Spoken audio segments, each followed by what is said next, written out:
Ah, Lord Sangama Bay. How lovely to see you. I must thank you for the device you provided. It was an enormous help. Would I be right in thinking that it was developed by the Academia? Why come and ask me when you clearly know already? I mostly came to thank you. That's more like it. A little gratitude goes a long way with Lord Sangama Bay. Play your cards right, and you might even stand a chance of becoming my long-term supplier. The chance to work with such a kind and charitable investor as yourself would be a great honor for the Curatorium. Huh? Charitable? Who said anything about charity? First time hearing about it. Let's see. The first plot of land you purchased in Nodcry, your desert interests, and... Stop! What do you think you're doing? Exposing my investment history! It's nothing to hide from. They're all perfectly legitimate investments. And some of the land you purchased was with the intent of building a sanctuary? Yes, I heard about that too. How did you... You're a curious case, Lord Sangama Bay. You don't like people finding out about your good deeds, do you? But I'm afraid no matter how hard you try to keep things under wraps, where there's a will, there's a way. You did it for Sumeru, didn't you? It was empty land that was gonna go to waste otherwise. I figured if I built something there, it might at least get some use in an emergency. Disasters are capricious things. They strike without any warning. I've lost family to a disaster before, and I don't want to lose any friends or business partners if I can help it. My elder sister used to dream of finding a sanctuary. Somewhere with plenty of food, water, and medicine. Where everyone could live happy lives. It was something I looked into, but after discussing things with the Dendro Archon, I decided on a more effective strategy. The tech people handled the tech, and Moneybags provided the Mora. It just made the most sense. It's a pity that so few people know the truth about you. Everyone says that you view everything in terms of Mora, and all you care about is growing your own wealth. So, what's the problem with that? Everyone wants to be rich. It's human nature. So yes, I love Mora, and it's nothing to be ashamed of. But surely you have dreams of your own beyond just making Mora. You don't get it, do you? My dream is to invest in other people's dreams. And, you know, make a nice little slice for myself along the way. Just thinking about it makes me happy. That sweet, sweet sound of Mora. Thank you. For the device? And the pendant. Oh, that. I was just returning a favor. Don't worry about it. Seems like we've both been away from home for a very long time. Yeah. So long that I barely remember what my family even looked like. That would be your mother, father, and sister? Yeah, though it's been years since my sister passed away. It's not like I want to forget them, obviously, but memory can be even more ruthless than the most calculating business person. Beyond a certain point, if something isn't helping you, it just gets rid of it. My sister can't help me now. Slowly but surely, her face is fading from my mind's eye. It's become a vague impression. Not everything will fade. When loved ones pass away, the beautiful memories are the ones that last the longest. Yeah, that's true. If you ask me, that's the one silver lining in all of it. Well, that, plus, I'm sure that life is much better now than it was back then. Oh, absolutely. I have tons of Mora, a big beautiful house, business is booming, and I'm as happy as can be. You've got a lot going for you too. Boss of the Curatorium of Secrets? I'm sure there's plenty of Mora to be made in that line of work. I appreciate the vote of confidence.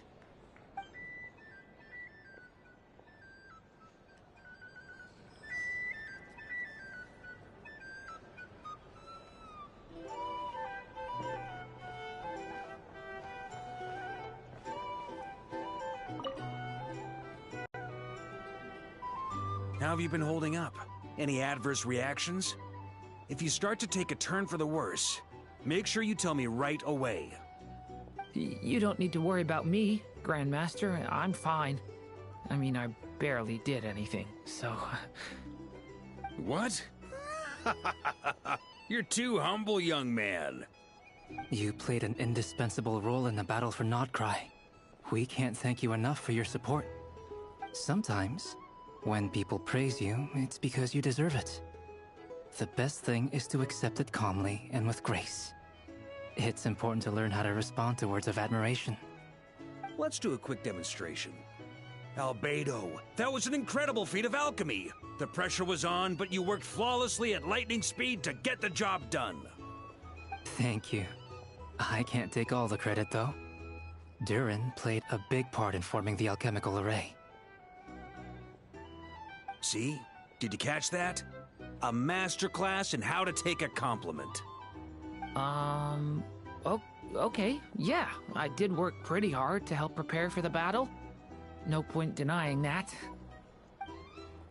Hey, you guys! Hey, look who's bounced back. Looking good, traveler. Seems like you've recovered. You won't need to take any more medication. Can I get you a drink? Huh? You know how to order at a bar now? You've sure learned a lot recently. Handling a drinks order is ridiculously simple compared to alchemy. Don't worry, I'll blend into society yet. Paimon believes it! You're clearly a fast learner, just like your brother.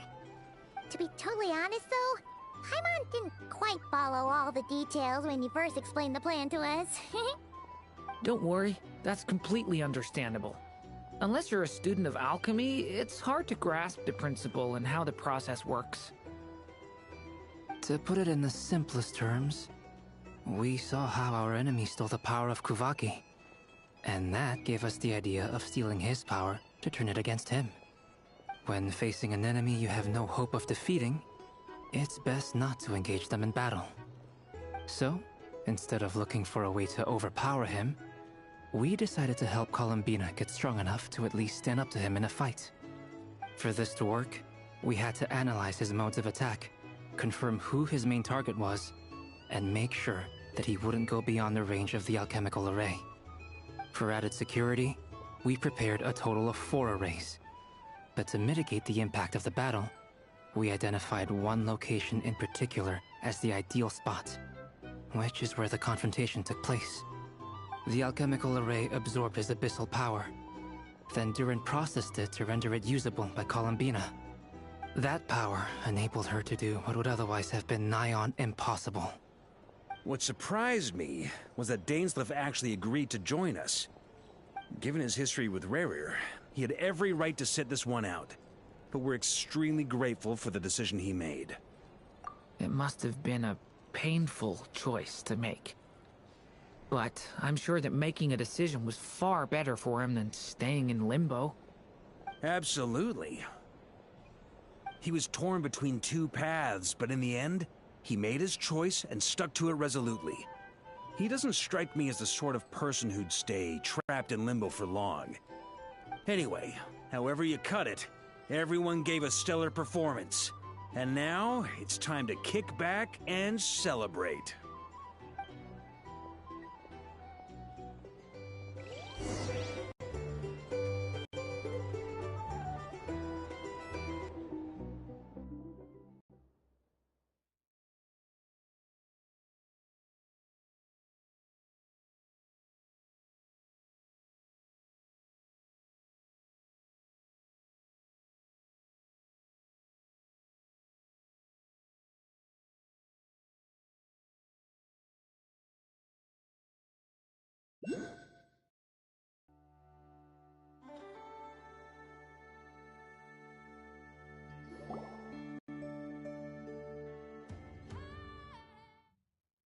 That's the only reason you're here. Yes, I've thought a lot about it. And I've realized that you, me, and Arlecchino should be friends. I think this is very important. So I felt I had to come and tell you. Well, this is a new one. I'm so moved. I can't even hold my teacup. If that's all, you can leave now. Do you not want to be friends with me? Or is it that you prefer being co-workers? What is this, Columbina? Are you deliberately testing my patience threshold? Right now, my politeness module is active. But if you say another word, I swear I'll shut it down. If your politeness module was active, wouldn't you say the word please at some point? Polonia, please see Lady Columbina to the door. Will you still invite me to your next tea party? What? Yes, I think you will. Bye-bye, dear Sandrone.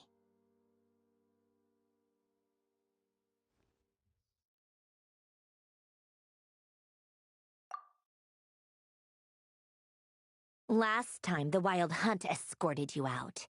Would you rather I handled it myself this time? We just wanted to, see how you were doing now that it's all over. Why? Out of concern for my safety? I hope you didn't seriously think that the Rayhir of Solnari would be able to lay so much as a finger upon me, given how prepared I was.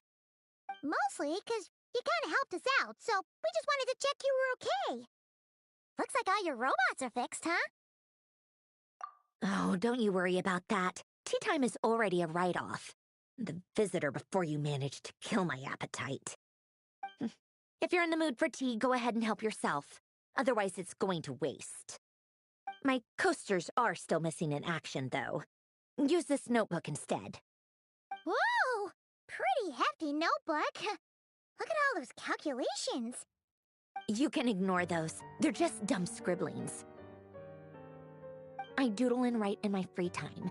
Sometimes I remember the distant, dreamlike past. Sometimes I imagine the far-flung future. And other times, I grit my teeth and note down all the crazy nonsense going on in the present. Some people do the crosswords in the newspaper.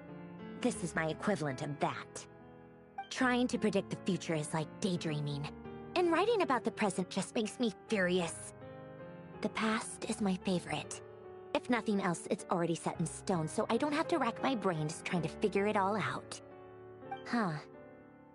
Although, having said that, the only vaguely interesting memory in my past is probably that guy they call Lord Artificer.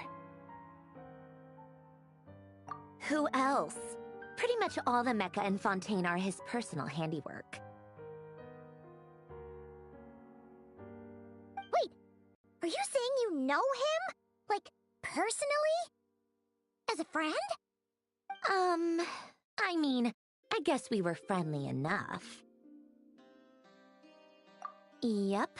In fact, I'm probably the only normal person left who knew him at all. We used to chat occasionally back when he was still around. Before he passed away, he asked me to destroy all his manuscripts. I honored his request, but I did read through everything first before destroying them. I mean, I couldn't let the genius of Lord Artificer Alain Guillotin disappear like that. Would have been such a waste. So, that's where the formulas in your notebook are from? I just told you. Those are my equivalent of crossword puzzles. They're just dumb formulas that I solve for fun when I'm bored. Alain's work was like epic poetry. The formulas in my notebook are just silly little riddles in comparison. Not that there's anything bad about them. I mean, at least, solving those riddles isn't going to hurt anyone. Except me, 'cause I lose a few brain cells in the process. Anyway, while we're on the topic, I might as well tell you about what happened to him and his friends. Alain Guillotin had two close buddies, Renee and Jacob. They spent their childhood years together in the Narzissenkreuz Institute. They were all quite competitive, so there was some rivalry between them, but it was a friendly rivalry. But beneath the friendship and the rivalry ran something deeper, a sense of nostalgia for the past. Unfortunately, childhood would end, the prophecy would come true, the apocalypse would arrive, and the future would never be. A mad dream that would normally only capture the minds of lunatics. begin to take root in their hearts. A dream of saving the world. And if Renee and Alain had been people of lesser wits, that dream would probably have ended up as something for them to joke about in their older years. But alas, they were some of the sharpest minds around. They nurtured that dream with the full power of their intellect, and it grew into something that ate away at their souls.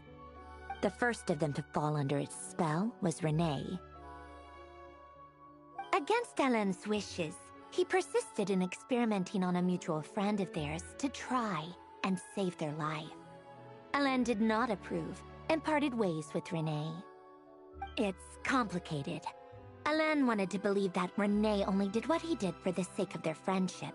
But when he told me about what happened, I could tell he still had some suspicions about Renee's motives.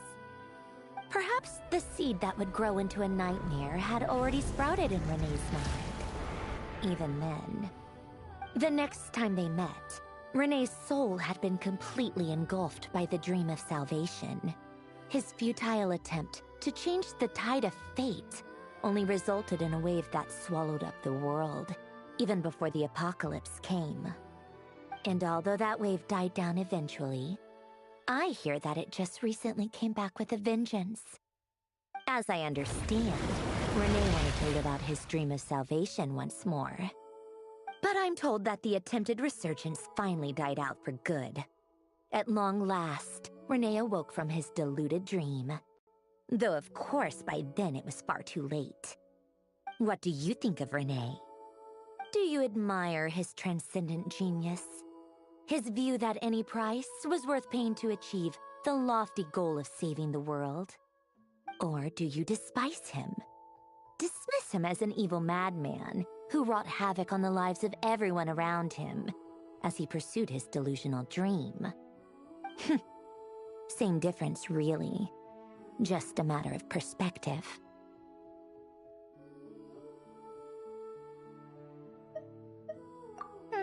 What a cop-out. But I suspect you'd have a more incisive and insightful answer if we dug into it further. I don't like fanatics who give up their whole lives for their ideology. Nor do I like fools who let their delusions take control. Maybe I could understand if Renee had just been an ordinary person. But he had a sage-like intellect. And still managed to get himself lost in the labyrinth of his own desires. Anyway, that's enough about Renee. Now, moving on to Alain Guillotin, the Lord Artificer. He managed to put a stop to the first storm whipped up by Renee. But after that, Alain lost his friends and family. To his credit, I suppose, the loss of his family and friends was purely a tragic accident. It's not like Alain sacrificed them for his cause or anything. After that, the only thing supporting his work was the same dream that had dragged his closest friend down to the abyss. But although the desire to save Fontaine drove him to found the Fontaine Research Institute, Alain continued to reject any form of transcendental knowledge or power. He was suspicious and fearful of it, having seen the way it had affected his closest friend. I think that formulas and machines derived solely from human intellect were the only thing that gave him a sense of spiritual comfort. Yet Alain's intellect was simply too great. It barely left him space to breathe in his lifetime. Once he realized that the end of his life was approaching, he finally accepted the truth. The Nazissenkreuz Institute needed someone, and a human being, to see its story through to the end. He quit working on his formulas, trading them in for the fairy tales that had played such a formative role in his childhood, but which he barely touched in his adult life. He told me that the director of the Nazissenkreuz Institute used to read those fairy tales to the children as bedtime stories. Apparently, they worked wonders at sending kids off to sleep. I think that all he wanted at that time in his life was to be able to sleep deeply without being plagued by depression. By that point, nothing else really mattered. At the very end, he laid down to rest in the ruins of the former Nazissenkreuz Institute orphanage, while the Fontaine Research Institute he had founded continued tirelessly with its work. Many years after that, tensions over competing dreams would once again cause a rift, this time between members of the Fontaine Research Institute. But the actions of those fools had nothing at all to do with Alain. And that is the story of two people from the Nazissenkreuz Institute who both wanted to save the world. One went all in on his fantasy of salvation without ever looking back, and ended up calmly sinking to the bottom of the deepest sea. The other sought desperately to burn bright in his life, even though he wasn't sure where he was going. I do sometimes wonder, why is it that people like them have such grand hopes of saving the world? Even the grandest tree starts as a tiny seed. So perhaps, for each of them, their mission to save the world began with a very simple desire: to save themselves. They were young children with friends and family who mattered to them, desires to explore the meaning of life, ambitions to have a successful career. They didn't want to see all of that taken away in one fell swoop. Or maybe they just wanted to find something to anchor themselves within the chaos, to stop them getting quietly swept away by the storms of life. But instead, the search for their own salvation took them down the rocky road laid out by fate. Do you think the desire to save oneself is enough of a justification to try and save the world?